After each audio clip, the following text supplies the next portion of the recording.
Well. Hey! Ooh. It's the Made Up Show. Oh, don't say that. The Made Up Show. Dear God. It's the Made Up Show. Oh. Okay, so I'm gonna start this timer. Go ahead and start the second episode of the Made Up Show. Sweet. I'm Paul. I'm Joe. Cheers. Yes. This is the Made Up Show where everything's completely made up, and we just talk about Whatevs. whatever we feel like that we think is cool enough to share with the internet. Is it bad that I just said whatevs? I don't know. Isn't that kind of bad? Should I not get in the habit of saying that? I don't know. I don't know if I should Let's or not. hit the camera. Do it. Nope. Oh. I have no idea where that went. It is your. Oh, you almost said Ann though. Poor Ann. All right, so we're here where? Where are we? We are coming to you semi-live out of We Are Titans, which is located in Norfolk, Virginia. They are my developers for my Joe's been preoccupied today. I've been a little preoccupied with my business. Which is good, which is great. Yeah, it's great. But I wanted to talk about something that came out of CES today. Oh, okay. Well, let's talk about CES because I think that CES is overrated and stupid. Oh, okay. Let's start there. Why do you think it's? You want to talk about that? Yeah. I think. Well, I mean, I was reading an article yesterday about like the 12 tablets that came out of CES last year, and what did they do and what did they not do, and this was coming out. I think it was on TechCrunch or something. We'll have to look it up and put the link here. So anyway, but I think that yeah, definitely I think they do a lot of stuff that's overrated. TechCrunch just came out with another article that said, you know, Samsung is the new Apple, which really made me laugh because Samsung is not the new Apple. It's just always this clout of optimism that Apple's no longer going to be the #1 hardware/software maker. Well, I think that's just journalists. Yeah, but it's journalism. But I just think that when CES, they're putting out. Okay, so last year they put out the Zoom. Right. Okay, the Zoom was the biggest thing, and it was going to be awesome. And they had a Super Bowl ad, and it was featured at CES, and it's just it didn't do anything.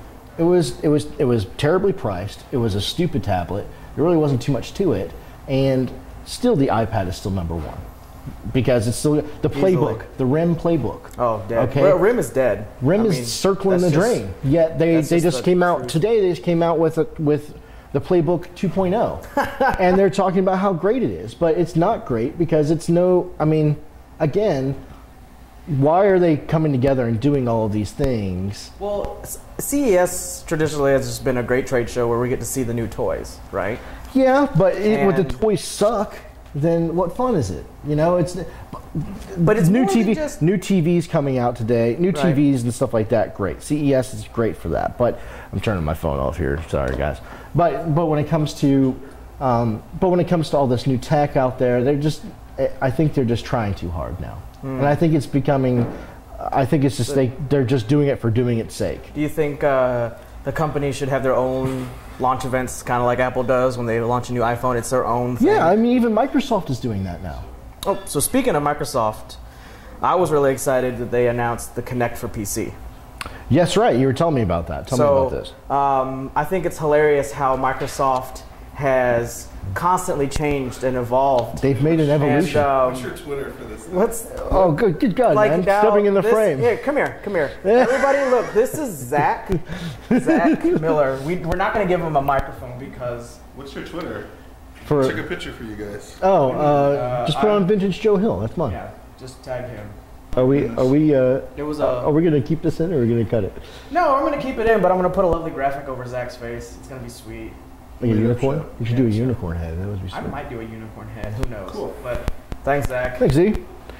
So anyway, so you're talking about Kinect because they've had an evolution of how they feel about people hacking the Kinect. Exactly, and that's why it's so amazing to have Ballmer come around and turn it into a completely consumer device now. It came out for the console, and it did this one thing, and then people started hacking it because people are amazing and they will just start changing whatever they want, right? You can't hold people back. You can't hold ideas back. No, and it's changing the face of robotics as we speak. And so people came up with this open dev kit for it, and they started making amazing mods. Well, even before then, though, they were squashing the mods. and this is the problem with Microsoft, in that whenever innovation is going on, they're like, we don't like that, and they stop. Right. And yet these people were starting to do like holographic images, like the Princess Leia one, which was early on, and now they're using it for eyeballs for robots. Yep. So that these robots can now see in 3 dimensions,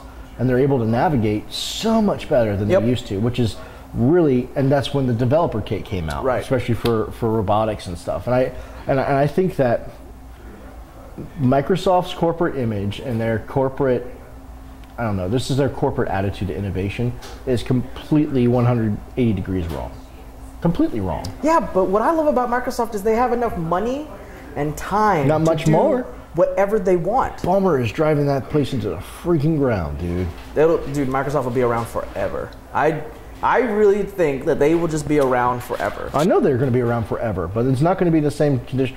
They're saying, hey, look, we need to do phones. When you have a CEO back in 2007 that laughs at the iPhone, and a lot of people laughed at the iPhone when it first came out. They just did not get it. Every consumer in America got it. Everybody waiting in line for it got it. And yet, for some reason, they're sitting there going, you know, they have a lot of catching up to do. Screw you, man. I mean, if you don't spot that, if you're not looking out over the Serengeti and seeing that wounded wildebeest, you know what I mean? They just do not get it, and they still don't get it. And Ballmer especially. And whoever you have in charge in your company is going to be the one driving the vision, and that guy's an idiot, and he's driving an idiotic vision. The idea that it actually is coming out for the PC now, that it's a little bit better, like, I got to give them some credit for actually recognizing it and putting it out there now, and supporting the developers for it. Yeah, I guess I can see that, but I just think that he is not going to take that place. He's not going to take that company in a good direction. Maybe the Nokia deal will somehow save him, but right now it's terrible. I think it's too early to tell where Microsoft will be.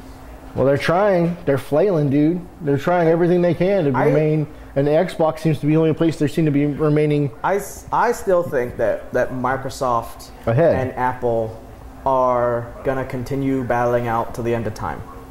And that's a good thing for me. Yeah. I mean, because I think I walk in both lands, the Microsoft land and the Apple land. And to me, it doesn't matter. It doesn't matter who's like winning, as long as they keep putting out cool shit. And I think with this Connect announcement and their reversal of, at first, completely banning people who are hacking it to now embracing people who are hacking it, shows a little bit of initiative. The only reason why they showed a little bit of initiative is because somehow, somewhere, they're going to make money off the hack. Otherwise, they make money. Everyone's trying to make money. Well, the problem is this: is that they didn't even see where they could. They didn't have the foresight to see where these hacks could take the Connect. And now, finally, they're finally coming around, just going. And that's just what I'm trying to get to: is the immediate reaction to, we got to squash that. Right. Okay. I see what you're saying. It's the immediate reaction of the innovation going on with Connect to, we got to squash that, and that's silly. Right. But here's what is good about Microsoft is that they've got a ton of money. Mm-hmm. They have a ton of cash, right? And they're still spending money on R&D. Okay. Okay. So even though what I hate about Apple spending money on R&D is they release the updates every year, so they make you go and refresh it every single year. Yeah, but it's no different than any other PC. No different than any other tablet out there. No different at all. And plus the idea that my 3GS can still run iOS 5, which is, you know, it's a 2-year-old phone running iOS 5. It's dog paddling that stuff, man. But it still works. And they're going to continue to update with iOS 5 with the iPad 1, and then the iPad 2 and the iPad 3 when it comes out. They're all going to be running the same exact stuff. And I think that says a lot for whether, I mean, something that's 3 years old piece of tech that can still run a modern piece of software, which is designed for the most up-to-date piece of hardware. I think that's why I like Apple and where they're going with I'm going to put you on the spot right now. Do you think this year there'll be an Apple TV? Not this year. Not this year? No, where there's normally, I will say this about the Apple TV, where there's smoke, there's usually fire. And there's a lot of things that they've been doing, like Jobs devoted like 1,000 engineers of their corporate structure to go to make their processors smaller and more mobile. Okay. And then what he said, of course, in his biography, probably under the influence of a lot of meds, of I finally cracked it. Right. He normally played those things so close. I think to he was the actually vest. talking about macadamia nuts. No, I heard he really loved He macadamia nuts. loved all sorts of things. I could see him in his little he was just so like passionate turtleneck about with like a nutcracker, just like cracking nuts. Like I fucking love nuts. And then the biography guy sitting there and took that completely out of context. He just didn't know. He didn't know what to do with that. I wouldn't know what to do with that personally. Now that you've said that, I don't know what to do with Steve Jobs nuts. it. Carpe D's nuts. So I think that not this year, maybe 2013. okay, I'm just really excited to see Christmas of 2013. another Apple product, because every time that they come out, they tend to pick something that is so far forward and shakes up everything. I think TVs are ready for that now. I think they're ready for that as well. You're completely right, and I think that makes a lot of people nervous. I mean, first it was the guys like BlackBerry who laughed at the iPhone, Right. the IBM that laughed at their PCs, and then you started to see like, oh well, tablets have been done already, and the iPad came and blew it all freaking Right. away. And now you're seeing Samsung and LG, and they're making these TVs, and that's all well and good. The thing is that I don't know how willing people are going to be, and this speaks to what you said earlier. I don't know how willing people are going to be to buy a new TV every other year or every year. That is something Their user that base they're is gonna going have to figure out. They're going to have to figure that out. Now, of course, doesn't stop companies like Samsung and LG from releasing new TVs every year. Sure, like sure. Thinner and better and everything else like that. But as an Apple fan, and I'm sure you're an Apple fan as well, just seeing how they were I'm not a fan. Somewhat. You use their products though. I use some of the stuff. But you know the shit out of it. that once you see something though, Right. you're just like, oh, I got to get it. I don't know how willing people would be to buy a new iMac every year, and they don't. So Right. it might be the same as the iMac. They have a new one come out every year. Mm-hmm. People have their iMacs, they're happy with it, but 2 to 3 years down the line, they get a new one. Right. And that might be the case, especially if the Apple TVs keep putting out cool stuff like Siri and integration. Right. I'm really excited to see what type of integration he can bring to the internet and to cable and to the stuff you have on your PC and just regular programming. That's all on your television set. It's going to be interesting to see that type of integration, because that's one thing that Apple did really well, is integrate. CES, you're not that excited about. I'm not. That's fine. I got more excited about an educational thing they're going to have in New York City next week for Apple. Like they're going to be talking about some sort of new educational software or something like that. So, and I'm more excited about that than I was CES. What piece of technology is missing in your life right now that you need that hasn't come out yet, or like you've heard rumors of, or what would be really cool for you? Like what would Joe Hill release at CES? Like probably a new gaming console. A new gaming console? If I had the opportunity to do that, absolutely. I mean, I think that I love where Xbox 360 is going, but it's been 10 years. I want a new gaming console. You know what? That is true. Like the current consoles we have now are really fucking old. Yeah. Well, I mean, even the PS3. I mean, that was like 2003, 2004. Right. And the Wii's now completely ancient. The Wii is completely ancient. I'd really love to see a new console. Now I know they've done a great job pushing the limits of the tech for this long, to the point where everybody's super happy. I have a 360, I'm happy. Right. You know what I mean? So that's great. But I'd really love to see a 360 with a Blu-ray player and with HDMI. Of course, it already has HDMI. Right. That's what I would really love to see, if anything. But yeah, a new gaming console, and of course the Apple TV up there. I want to see. Google had a good vision when it came to like Google TV. Mm-hmm. And that was a great, but I think it was just poorly implemented. No one really needed it. There wasn't really a real need there. I love media, and I love creation tools. For example, like that's why we do this show, because I love making bits of media. Yeah. And I think what I really want right now is a very streamlined, always connected video recorder. Yeah. That could easily be integrated in a phone. Okay. So like if there was like a iPhone broadcaster version, that's what I would really want. They're 1080p though. They're 1080p recording ability. Right. With the iPhone 4S. It's amazing.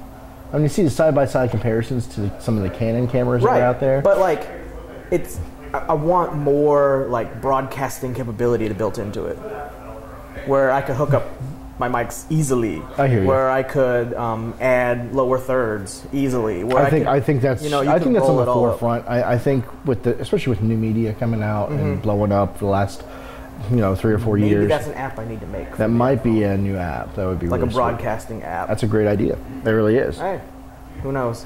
So what's really special about today is that we've got a guest. Yay! That I'd like to introduce now through the magic of jump cuts. Ready? Oh, you know what? Should there be like an explosion? Like Ninja Vanish. Bam! Whoa! The worst thing that anyone has ever done. Yes, it is. It really is. So, guys, this is Nick Jones. Him at Little Robot Head on Twitter.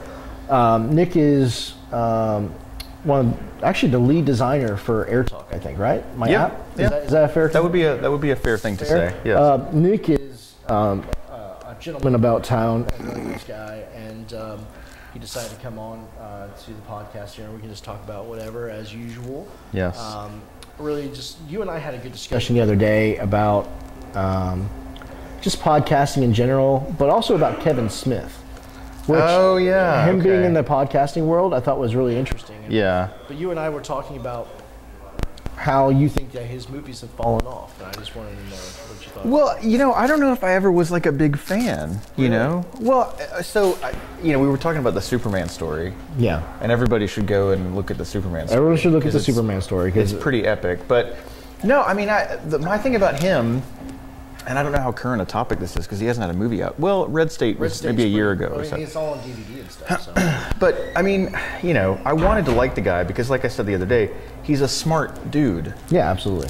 And you hear him talk, and it's obvious that he's got a lot going on upstairs, and he desperately wants people to listen to him talk about it. Yeah. It's just that his movies aren't as smart as he is.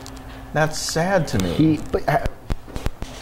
How smart is he really, though? I mean, have you listened to him and Jason Mewes talk? Well, yeah, but I mean, that's a little... that's the other interesting thing about that guy. I think one of his talents is an ability to talk to a room of any kind of people. That's true. You see these videos of him on YouTube doing these, like, an evening with shows that he did. And he could be, like in Berkeley talking to a bunch of smart liberal kids, or he could be like in the middle of nowhere, or Philly, or wherever, and he can talk to anybody. So I think he is genuinely smart. I think he hides it sometimes. Doesn't he have that going for him though when it comes to what he talks about? He already has the appeal of those people. Yeah, they're coming to see him because they like him. Well, yeah. Somebody said the other day that like, oh, what was it? Something about like so and so has 1 million like users, but Kevin Smith has 1 million friends or whatever. It's like he just wants to be people's pal, and he tells these goofy stories, and Well, I mean, even by him getting kicked off Southwest, so now he doesn't fly anymore. Yeah, that to me just blows my mind. Like, what are you doing? I don't understand. Yeah, he's an interesting cat. He's got his own thing going on. You know. I hear you. Yeah, but I like him. I just want him to be like. Well, everybody wants the things that they like to be more like the stuff they like. True. And I like when he's smart. And I like, I was saying the other day that he drops these like phrases into his speech that let you know, like, oh, that dude's really thought about this. Yeah. And they're totally random phrase from about Boba Fett or something like that. It's well, like, I mean, sometimes I fell into this place like the pit of Sarnak or whatever. He just throws that stuff in there. Or what was it? The other day he name dropped Thanagarian Snare Beast. I was like, yes, that is so deep, dude. That's awesome. But he really does go down that rabbit hole though, which blows my mind, dude. Dude, do you know me? Like I'm. Oh yeah, I know I'm you. down the rabbit hole all the time. That's why you're here. That's very true. To save me from the rabbit hole. I'm just gonna pull you out. Please do.